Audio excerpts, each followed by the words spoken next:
Hello friends, welcome to my YouTube channel. Thanks for watching this video. Exercise 6.3 से question number 6 करेंगे. For each of the following numbers, find the smallest whole number by which it should be divided so as to get a perfect square. ये हमको numbers they रखे हैं. ये third part है, ये fourth part है six question का. ये नंबर्स हमें दे रखे हैं और हमें बताना है कि इन नंबर्स को कौन से ऐसे होल नंबर से डिवाइड किया जाए कि ये दोनों नंबर्स परफेक्ट स्क्वायर बन जाए. उसके बाद इसी का सेकंड पार्ट है also find the square root of the square number so obtain. और डिवाइड करने के बाद जो नया नंबर आएगा उसका आपको स्क्वायर रूट बताना है. तो देखिए फ्रेंड, इसी के फर्स्ट और सेकंड पार्ट में हमने सेम तरीके से किया था. प्राइम फैक्टराइजेशन मेथड से हम इनके पहले फैक्टर्स निकालेंगे, उसके बाद आगे स्टेप बाय स्टेप इसको करेंगे. देखिए, सबसे पहले 396 के आप प्राइम फैक्टर्स निकालिए. प्राइम फैक्टर्स कैसे निकलते हैं? हम प्राइम नंबर्स के द्वारा इन नंबर्स को डिवाइड करते हुए चलते हैं. प्राइम नंबर कौन से होते हैं? ऐसे नंबर जो या तो केवल 1 से डिविजिबल होते हैं या खुद से डिविजिबल होते हैं और किसी तीसरे नंबर से वो डिवाइड होते नहीं हैं. फॉर एग्जाम्पल 2, 3, 5, 7, 11, 13 ये सारे प्राइम नंबर्स होते हैं. तो देखिए, सबसे छोटा प्राइम नंबर जो है उससे पहले हम शुरुआत करते हैं. अब देखिए, ये नंबर 2 से डिविजिबल है. मुझे कैसे पता चला? क्योंकि जिस नंबर के एंड में ऐसा कोई भी नंबर आता हो जो 2 की टेबल में आता है, इसका मतलब वो नंबर 2 से डिवाइड हो जाएगा. तो देखिए 6 आ रहा है तो इसका मतलब 2 से डिवाइड हो जाएगा ये.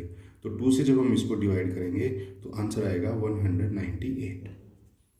अगेन ये 2 से डिविजिबल है तो आंसर आएगा 99. अब ये 99 2 से डिविजिबल नहीं होगा. अब ये 99 3 से डिविजिबल होगा. मुझे कैसे पता चला? 3 का डिविजिबिलिटी रूल. देखिए, 3 का डिविजिबिलिटी रूल ये होता है कि आप सभी नंबर्स को आपस में प्लस कर लीजिए. जैसे इसमें 9 + 9 18 जो है वो 3 से डिविजिबल है, तो इसका मतलब ये नंबर पूरा 3 से डिविजिबल है. तो आप जब इसको 3 से डिवाइड करोगे तो आंसर आएगा 33. अगेन ये 3 से डिविजिबल है, फिर आंसर आएगा आपका 11. अब ये 11 से डिवाइड होगा सीधा और किसी से नहीं होगा. 11 1 जा 11. तो आपके पास प्राइम फैक्टर्स क्या आ गए? प्राइम फैक्टर्स आ गए हमारे पास 2 × 2. ये जो नंबर्स होते हैं इनको प्राइम फैक्टर्स बोलते हैं फ्रेंड्स. 2 × 2 × 3 × 3 × 11. ये हमारे प्राइम फैक्टर्स हैं. अब देखिए, स्क्वायर रूट जब हम निकालते हैं तो हम इन प्राइम फैक्टर्स को पेयर्स के अंदर लिखते हैं. जैसे 2 है, 2 और 2 का एक पेयर बना, 3 और 3 का एक पेयर बना. ऐसे ही 11 और 11 का एक पेयर बनना चाहिए था, लेकिन यहाँ पर एक ही 11 है. तो उसके दो ही तरीके हैं.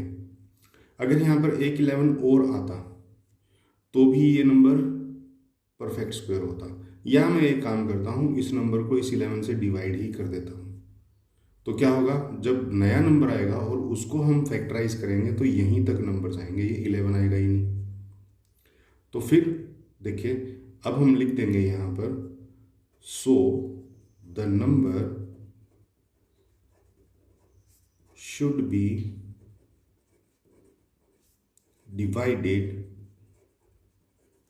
by 11 so as to get a perfect square, ताकि हमें एक परफेक्ट स्क्वायर नंबर मिल जाए. तो देखिए, अब ये तो आपने बता दिया कि कौन से नंबर से इस नंबर को डिवाइड करें कि वो परफेक्ट स्क्वायर बन जाए, लेकिन जो नया नंबर आएगा उसका आपको स्क्वायर रूट भी बताना है. तो देखिए, जो भी नया नंबर आया होगा उसको जब आप ऐसे डिवाइड करने लगोगे तो यही फैक्टर्स आएंगे, सिर्फ ये 11 नहीं होगा उसमें, है ना. तो हमको फर्दर प्राइम फैक्टराइजेशन करने की ज़रूरत नहीं है, तो हम यहीं लिख देंगे the square root of new number is equal to, क्या होगा? ये प्राइम फैक्टर्स लिख दो. 2 × 2 × 3 × 3. बस ये 11 नहीं लिखना हमको, क्योंकि 11 से तो हमने इस नंबर को डिवाइड ही कर दिया. और इनको रख दीजिए अंडर रूट के नीचे. स्क्वायर रूट जब हम निकालते हैं तो फैक्टर्स को लिखने के बाद एक बार अंडर रूट का निशान हम देते हैं. उसके बाद अब देखिए, पेयर हमने बना लिए. इस पेयर में से एक 2 निकालिए, इस पेयर में से एक 3 निकाल दिए. तो 2 × 3 क्या होता है? 6. तो 6 जो है वो स्क्वायर रूट होगा उस नए नंबर का. अगर आपको अपना आंसर क्रॉस चेक करना है तो आप 396 को 11 से डिवाइड करके देख लीजिए, 36 आएगा. और 36 का जब आप स्क्वायर रूट निकालोगे प्राइम फैक्टराइजेशन से तो आपका आंसर 6 ही आएगा. इसी में नेक्स्ट पार्ट है 2645, 2645, ये देखिए सबसे पहले किसी नंबर से डिवाइड नहीं होगा, ये सीधा 5 से डिवाइड होगा पहले। 2645, सीधा हम इसको 5 से डिवाइड करेंगे। 5 से देखिए 5 और यहाँ 1 और 2 और 9, 529 पर ये डिवाइड हुआ है। अब ये 529 ये किस पर डिविजिबल है? ना तो ये 3 से डिवाइड होगा, ना ही ये 5 से होगा, ना ही ये 7 से होगा। ये नंबर आपका सीधा सीधा डिवाइड होगा 23 पर।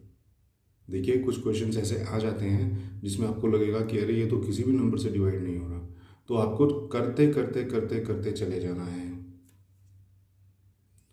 तो आपको करते हुए चले जाना है, तभी आपका जो है कुछ ना कुछ आंसर निकलेगा।